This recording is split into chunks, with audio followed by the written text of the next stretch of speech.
ਇਕੋਨੋਮਿਸਟ David ਰੋਜ਼ਨਬਰਗ ਬਹੁਤ ਹੀ ਮਸ਼ਹੂਰ ਇਕੋਨੋਮਿਸਟ ਆ। ਉਹਨਾਂ ਨੇ ਕਿਹਾ ਵੀ 6 ਮਹੀਨਿਆਂ ਦੇ ਵਿੱਚ ਰਿਸੈਸ਼ਨ ਹਿੱਟ ਕਰੂਗਾ।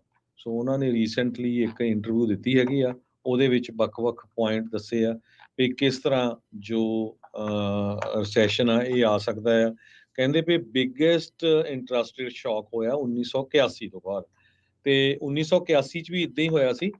ਤੇ 82 ਦੇ ਵਿੱਚ ਫਿਰ ਰਿਸੈਸ਼ਨ ਸ਼ੁਰੂ ਹੋ ਗਿਆ ਸੀ। ਤੇ ਇਹ ਇੱਕ ਬਹੁਤ ਵੱਡਾ ਜਿਹੜਾ ਕਾਰਨ ਇਹਦਾ ਹੋ ਸਕਦਾ ਆ, ਕਿਉਂਕਿ ਹੁਣ ਆਪਾਂ ਦੇਖ ਹੀ ਰਹੇ ਹਾਂ ਇੰਟਰਸਟ ਰੇਟ ਇੰਨੇ ਵੱਧ ਗਿਆ, ਰੀਅਲ ਸਟੇਟ ਮਾਰਕੀਟ ਜੋ ਹੈ ਸਟੈਂਡ ਸਟਿਲ ਹੈਗੀ ਆ। ਬਾਕੀ ਚਾਈਨਾ ਨੂੰ ਲੈ ਕੇ ਸਿਚੁਏਸ਼ਨ ਜਿੱਦਾਂ ਦੀ ਬਣੀ ਹੋਈ ਹੈਗੀ ਆ।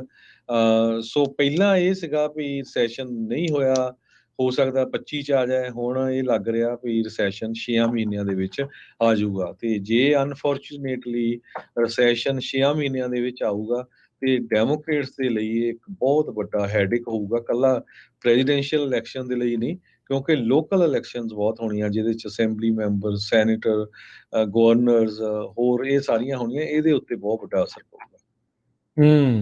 ਜੀ ਬਿਲਕੁਲ।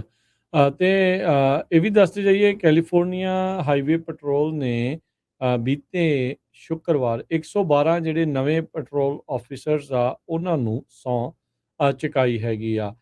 ਹੁਣ ਤੱਕ ਦੇ ਕਹਿੰਦੇ ਵੀ ਰੀਸੈਂਟ ਹਿਸਟਰੀ ਦੇ ਵਿੱਚ ਇਹ CHP ਦੀ ਸਭ ਤੋਂ ਵੱਡੀ ਗ੍ਰੈਜੂਏਟਿੰਗ ਕਲਾਸ ਮੰਨੀ ਜਾਂਦੀ ਆ। ਕਮਿਸ਼ਨਰ ਸ਼ੌਨ ਡਰੂਈ ਉੱਥੇ ਜਿਹੜੇ ਉਹ ਪਹੁੰਚੇ ਸੀ, ਕਹਿੰਦੇ ਵੀ ਮੈਂ ਸਾਰੇ ਹੀ ਇਹਨਾਂ ਮੈਨ ਵੂਮਨ ਉਹਨਾਂ ਦਾ ਧੰਨਵਾਦ ਕਰਦਾ ਹਾਂ, ਅਪਲਾਉਡ ਕਰਦਾ ਵੀ ਉਹ ਪਬਲਿਕ ਸਰਵਿਸ ਦੇ ਲਈ ਇਸ ਵਿੱਚ ਆਏ ਨੇ। ਕੈਲੀਫੋਰਨੀਆ ਦੇ ਗਵਰਨਰ ਦੇ ਆਫਿਸ ਦੇ ਦੁਆਰਾ ਜਿਹੜੀ ਰਿਲੀਜ਼ ਦੇ ਵਿੱਚ ਦੱਸਿਆ ਗਿਆ ਵੀ ਇਹ ਮਲਟੀ ਈਅਰ ਰਿਕਰੂਟਿੰਗ ਕੈਂਪੇਨ ਚੱਲ ਰਿਹਾ ਸੀ।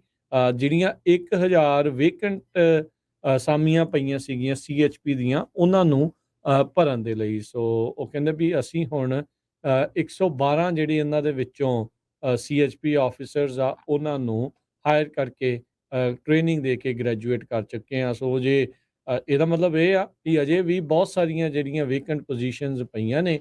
ਦ CHP 1000 ਗੋਲ ਕਹਿੰਦੇ ਅਜੇ ਉਸੇ ਤਰੀਕੇ ਦੇ ਨਾਲ ਚੱਲ ਰਿਹਾ।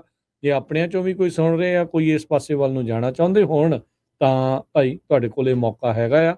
ਕਾਫੀ ਭਰਤੀ ਜਿਹੜੀ ਹੈ CHP ਦੇ ਵਿੱਚ ਕੀਤੀ ਲਗਾਤਾਰ ਜਾ ਰਹੀ ਆ। ਜੀ, ਸਟਾਕ ਮਾਰਕੀਟ ਦੀ ਗੱਲ ਕਰਦੇ ਜਾਈਏ।